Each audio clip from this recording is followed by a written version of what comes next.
Some prisons are built to punish. Some are built to correct. And some are built to quietly give people a second chance. But which country treats inmates the harshest? The answer is not as simple as one name on a list. It depends on what we mean by harsh. Is it small cells?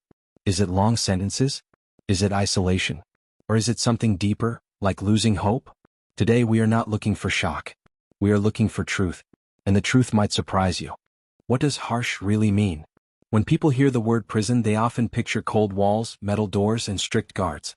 Movies and television have painted that image for years. But real prison life is more complex than that. Every country has its own prison system. These systems are shaped by history, culture, crime rates, politics, and money. Some nations believe prison should focus on punishment. Others believe prison should focus on rehabilitation. Most fall somewhere in between. To understand which country treats inmates the harshest, we first need to understand what harsh treatment actually means. Harsh can mean overcrowded cells where 3 people share space meant for 1. It can mean limited access to education. It can mean very little time outside. It can mean strict discipline with almost no personal freedom. It can also mean long sentences with very little chance for early release. But harsh does not always mean loud or dramatic. Sometimes harsh is quiet. It is routine. It is the feeling of being forgotten. In the United States, the prison population is one of the largest in the world. For decades, tough-on-crime policies led to longer sentences. Many inmates serve years for non-violent offenses. Some facilities are modern and structured. Others struggle with overcrowding and limited resources.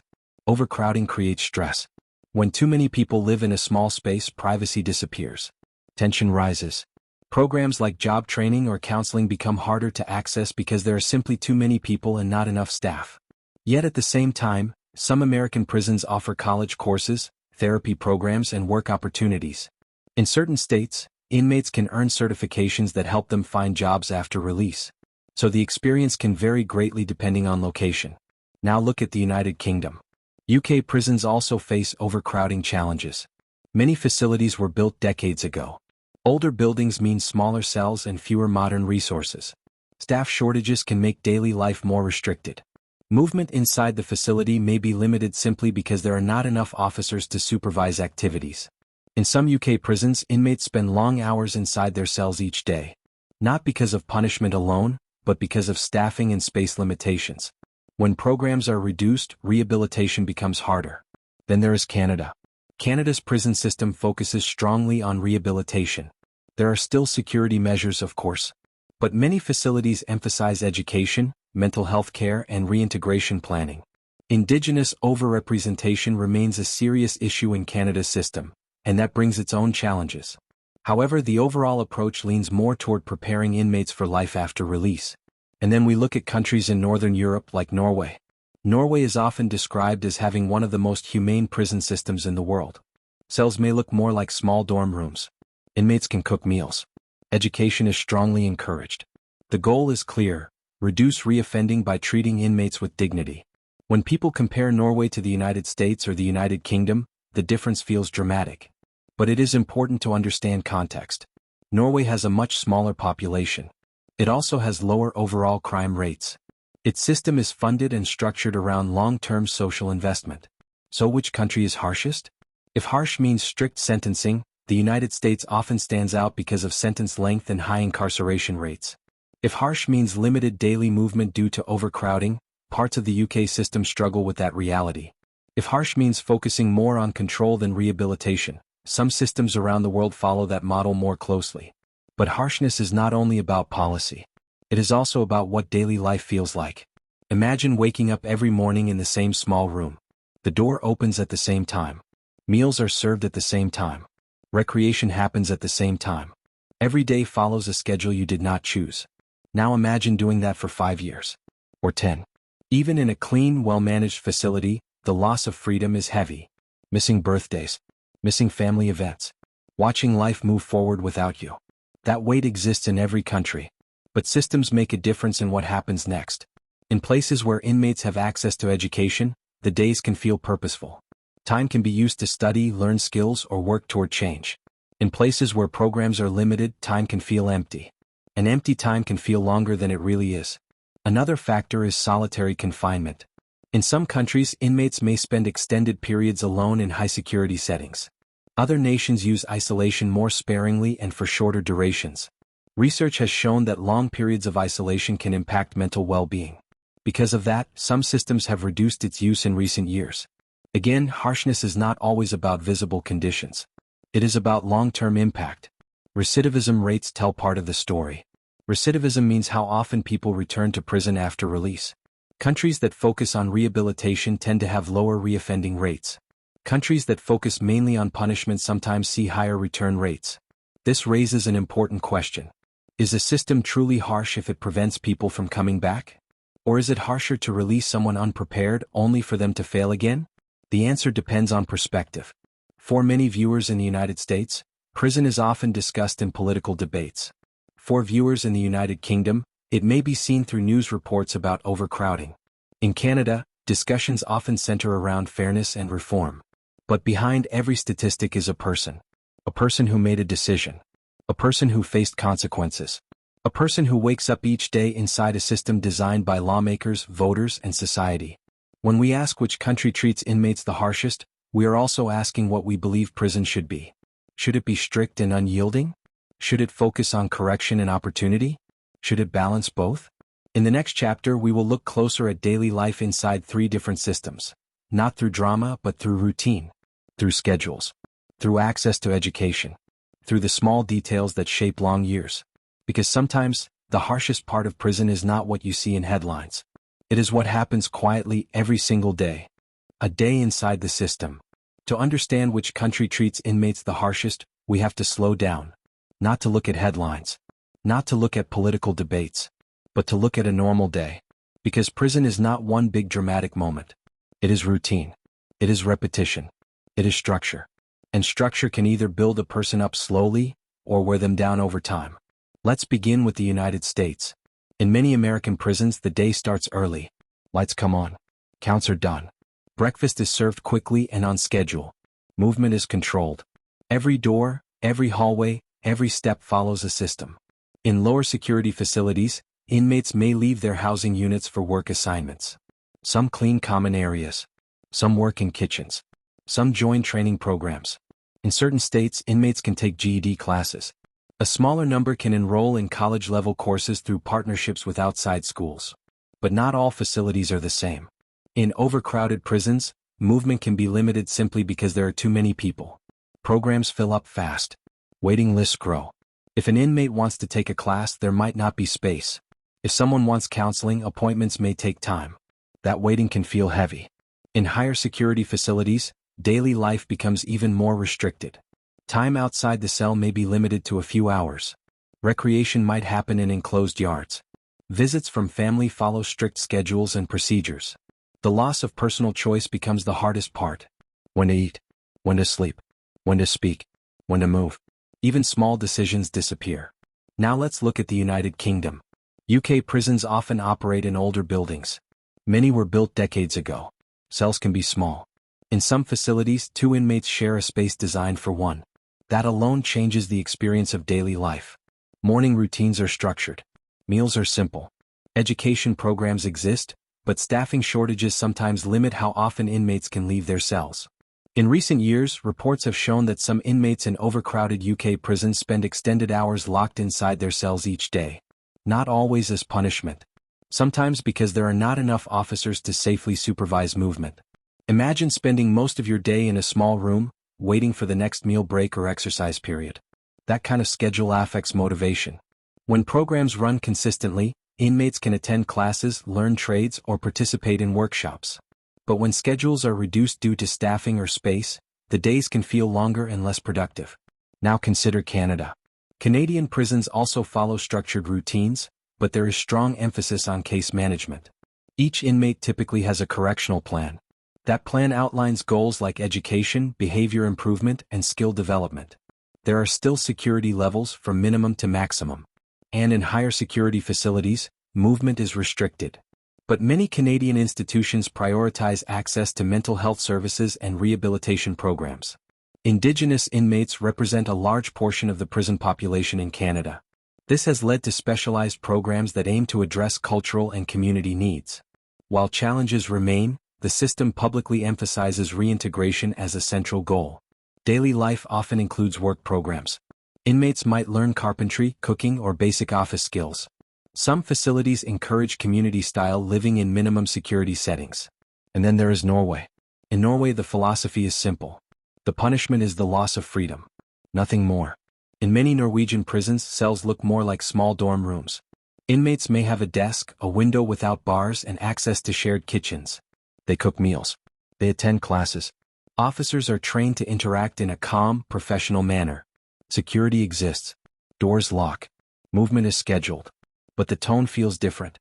The idea is that if prison life resembles normal society in structure and responsibility, inmates will transition more easily once released. But here is the deeper question. Does a more comfortable environment mean less accountability? Some critics argue that systems like Norway's appear too lenient. Others argue that lower recidivism rates show long-term success.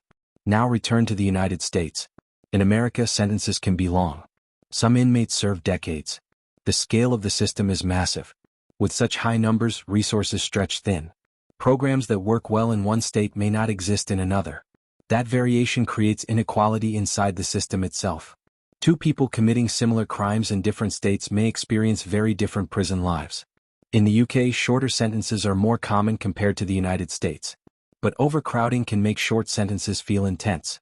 Limited space, limited movement, and limited privacy can increase stress levels inside facilities. In Canada and Norway, sentence length and facility conditions often aim to balance accountability with preparation for release. So what makes a system harsh? Is it the size of the cell? Is it the number of hours locked inside? Is it the length of the sentence? Or is it the feeling of stagnation? A prison can look clean and modern but still feel harsh if there is no opportunity to grow.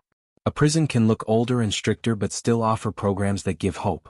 Research often shows that when inmates engage in education or work training, they are less likely to return to prison. That benefits everyone. Families, communities, taxpayers. But funding matters. In larger systems like the United States, funding must stretch across hundreds of facilities. In smaller countries like Norway, it is easier to maintain consistent standards nationwide. Scale changes everything. Another factor is healthcare. Access to physical and mental health services differs across systems. Some countries invest heavily in mental health care inside prisons. Others struggle to provide consistent services due to demand. Mental health support can be the difference between an inmate serving time passively and serving time productively. When support is limited, frustration grows. When support exists, change becomes possible. But harshness is not only about services. It is also about culture. In some systems, the culture emphasizes strict discipline and separation between staff and inmates. In others, staff are trained to interact more openly, focusing on communication and mentorship. Culture shapes daily interactions. And daily interactions shape long-term outcomes. If a system treats inmates only as risks to manage, the experience feels colder. If a system treats inmates as individuals capable of change, the atmosphere shifts. Still, no prison system is perfect. Even countries praised for humane conditions face criticism. Even systems known for toughness contain facilities trying innovative reforms. So which country treats inmates the harshest? At this point, the answer feels less like a ranking and more like a spectrum. Some systems are harsh in sentencing. Some are harsh in living conditions. Some are harsh in limited opportunity. And some are harsh in quiet ways that statistics do not fully show. But there is another angle we have not explored yet. What happens after release? Because sometimes the harshest part of prison is not inside the walls. It is what waits outside them. And that is where the comparison becomes even more revealing. Life after the gate. When people think about prison, they often focus on what happens inside the walls. The cells, the schedules, the restrictions. But for many former inmates, the real test begins the moment the gate opens. Because freedom is not always simple. In the United States, reentry can be challenging. A person may leave prison with a small amount of savings earned from prison work. They may receive basic identification documents. But once outside, they face a new set of rules. Finding a job can be difficult. Many employers conduct background checks. Even when laws exist to encourage fair hiring, stigma remains. Housing can also be limited. Some landlords hesitate to rent to someone with a criminal record. In certain states, parole conditions add strict supervision requirements. Missed appointments or small violations can lead to serious consequences. For someone who served a long sentence, technology alone can feel overwhelming. Smartphones, Online job applications. Digital banking. The world may have changed during their time away. This transition period can feel harsh in a different way. Now look at the United Kingdom. In the UK, there are resettlement programs designed to help inmates prepare for release. Some prisons work with outside organizations to arrange housing support or employment guidance. However, similar challenges remain. Employment barriers, social stigma, limited affordable housing. Short sentences, which are more common in parts of the UK system, create another issue. When someone spends only a few months in prison, there may not be enough time for deep rehabilitation work. They leave quickly but without long-term support structures in place. That cycle can repeat. In Canada, reintegration is a core focus of the correctional model. Release planning often begins months before the actual release date. Case managers work with inmates to create structured plans that include housing, employment, and counseling services. Community-based facilities, sometimes called halfway houses, provide gradual transitions.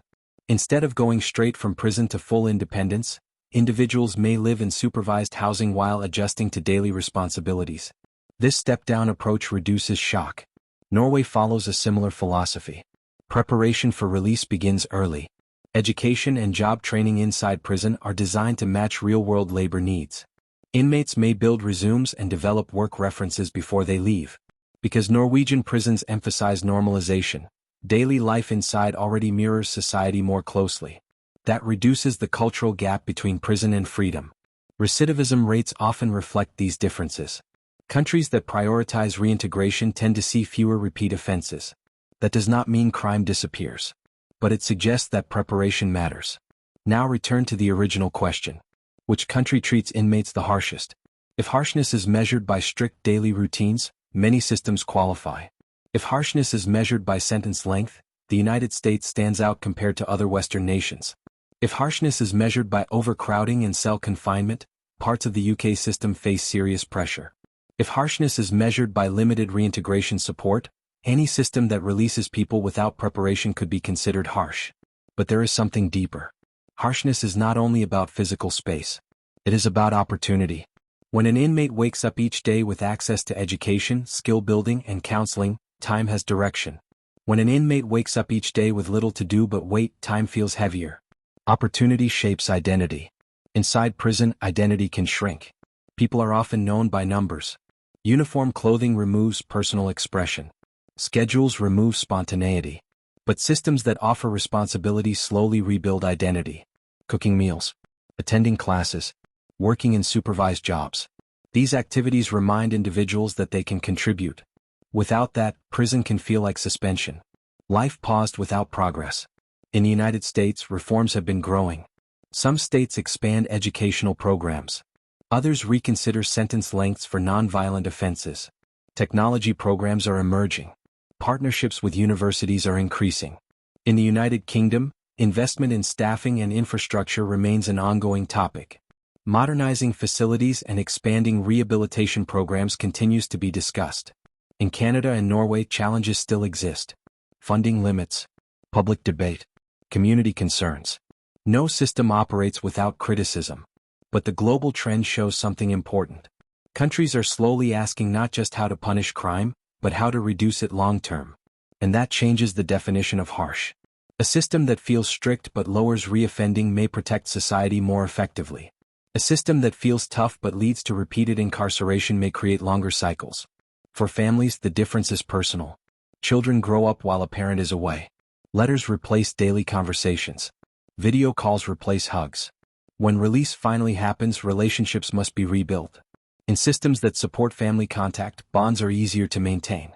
In systems with limited visitation, distance grows wider. Family connection often reduces reoffending. That is not emotional language. It is supported by research. So when evaluating harshness, we must ask, does the system separate people completely? Or does it create structured ways to maintain healthy ties? Now consider cost. Incarceration is expensive. Taxpayers fund facilities, staff salaries, healthcare, food, and programming. Countries that invest more per inmate often provide more services. But higher spending does not automatically mean better outcomes. Efficiency matters. Structure matters. Leadership matters. Small countries can manage reform more quickly.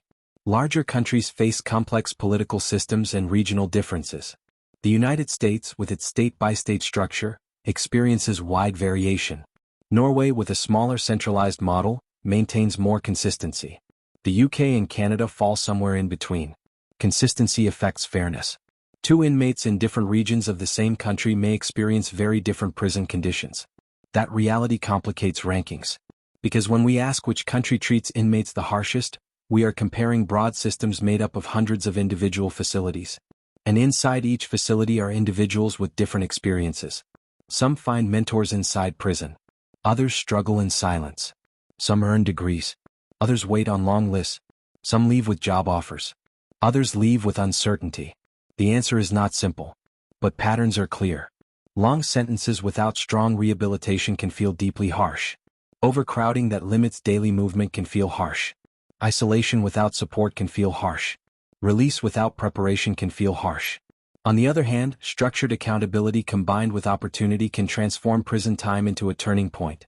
The harshest system may not be the one with the smallest cell. It may be the one that gives the least chance to change. And that brings us to the final piece of this comparison.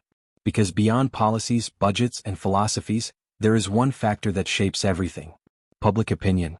What voters believe prison should be often determines how prison systems operate. And that influence might explain more than any statistic ever could. What we choose to believe. When we started this journey, the question seemed simple. Which country treats inmates the harshest? But now the answer feels more layered. Harshness is not just concrete walls or metal doors. It is not only about sentence length or cell size. It is about systems. It is about structure. It is about what happens during the years inside, and what happens after. In the United States, long sentences and large prison populations create a system that can feel heavy and overwhelming. Opportunities exist, but they are not always equal. Scale makes reform slower and uneven. In the United Kingdom, aging facilities and overcrowding create pressure that affects daily life. Even with rehabilitation programs in place, limited space and staffing can quietly shape how time is experienced. In Canada, reintegration is emphasized, yet challenges remain. Overrepresentation of certain communities shows that fairness is still a work in progress. In Norway, conditions may appear more humane, with a strong focus on rehabilitation. Yet even there, accountability remains real, and public trust plays a major role in sustaining that model. Each country reflects its values. Because prison systems do not exist in isolation. They are built by lawmakers, funded by taxpayers, influenced by elections, shaped by public opinion. When society demands toughness above all else, prisons become tougher. When society asks for rehabilitation and second chances, systems begin to shift. So which country is the harshest? If we measure by sentence length, some stand out. If we measure by overcrowding, others rise to the top. If we measure by opportunity after release, the rankings change again. But maybe the better question is not which country is the harshest. Maybe the better question is what kind of outcome we want. Do we want prisons that simply hold people until their time is complete? Or do we want prisons that reduce the chances of someone returning? Accountability matters. Consequences matter. Laws matter. But so does preparation. Because at some point, most inmates walk back into society. They become neighbors again, co-workers again, parents again. And the way they were treated inside often shapes how they live outside. A system that removes hope may create frustration. A system that builds skills may create stability. The difference is not always visible in headlines. It is visible years later in crime rates, in employment numbers, in families that either rebuild or break apart.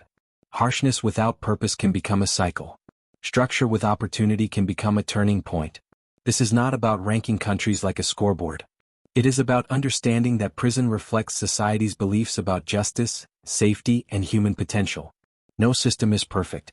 Every country continues to debate reform. Every model faces pressure from politics, budgets, and public fear. But one truth remains steady. The loss of freedom is already a powerful consequence. What happens beyond that, whether time is spent waiting or growing, is a choice. And that choice belongs not just to governments, but to all of us who shape the conversation. Because in the end, the harshest system is not defined by walls. It is defined by what it leaves behind when those walls finally open. Thank you all for watching. I hope you learned something from this video. Kindly subscribe to this channel for more story and history about prison lifestyle.